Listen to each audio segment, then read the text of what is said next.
வணக்கம் அன்பான சொந்தங்களே. நறுக்கென்று 4 வார்த்தை. இன்று நாங்கள் இந்த ஒழுக்கம் பற்றி சொல்லலாம் என்று நினைக்கின்றேன்.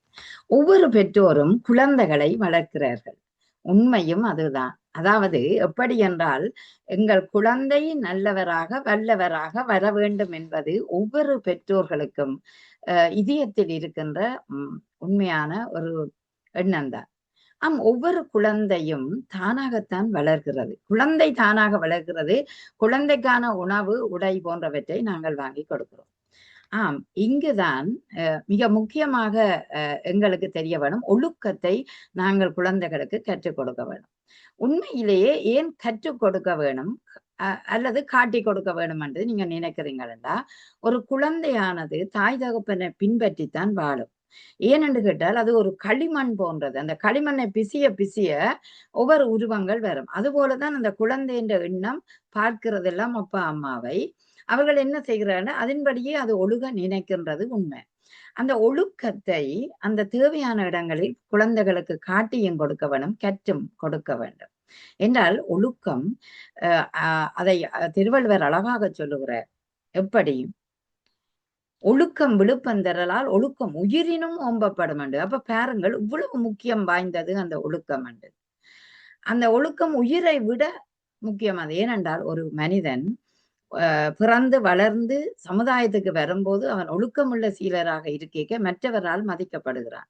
அவை அந்த ஒழுக்கம் என்பது எங்களுக்கு இதயத்தில இருக்க வேண்டும். அந்த நெறிமுறைகள் தெரிந்தால்தான் நாங்கள் ஒழுங்காக, அன்பாக, பண்பாக வாழலாம். ஒழுக்கம் உள்ள ஒருவனுடைய குணத்தை பார்த்தால் அவனுடைய மனதில் அமைதி குடிகொள்ளும். ஆழமான அன்பு வரும், பண்பு வரும். இங்க பாருங்கள், அன்பு டக்குண்டு வந்துடுமா என்று கேட்டால் இல்ல. சில நேரம் கோபமா இருக்கும், சில நேரம் எரிச்சலா இருக்கும், சில நேரம் பொறுமை இழந்திருக்கும். அத்தனையும் தகர்த்திடும் இந்த ஒழுக்கம்.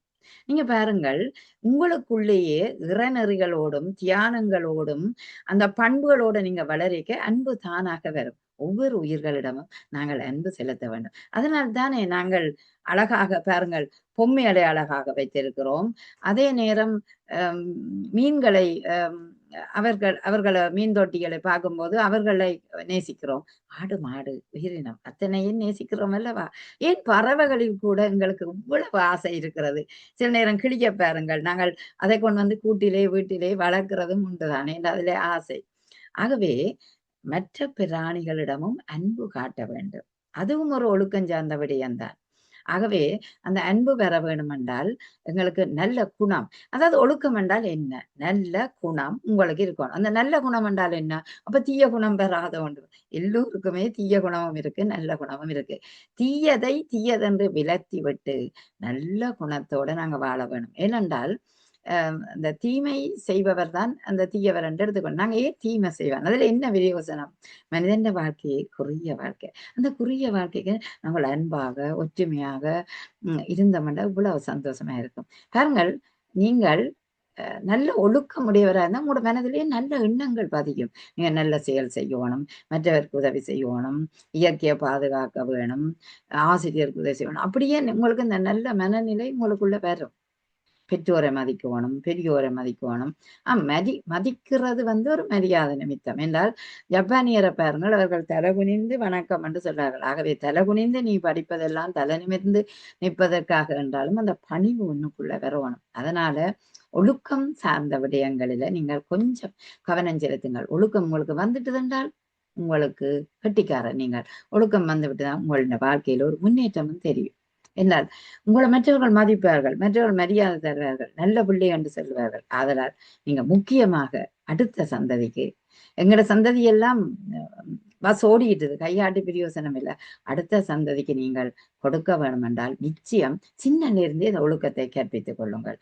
ஏனென்றால் 18 வயதுக்கு பிறகு அந்த பையன் எதிர்த்து கதைக்கிறான், மரியாதை கொடுக்குறான் இல்ல, மற்றவரை மதிக்கிறான் இல்லை என்று நீங்கள் சொல்லி பிரயோசனமே இல்லை. ஆகவே அதாவது சூரியன் இருக்கேக்கதான் நீங்கள் எதையும் செய்ய வேணும். அதன் பின்னர், அதாவது சூரியன் மறைந்த பின்னர் ஒன்றும் செய்ய முடியாதல்லோ, இருட்டல்லோ.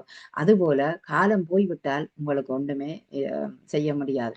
இருக்கிற காலத்தில் நீங்க குழந்தைகளுக்கு நல்ல எண்ணங்களை, நல்ல சிந்தனைகளை மனதில ஒழுக்கம் உள்ளவர்களாக வளர்த்து விடுங்கள். அது போதும்.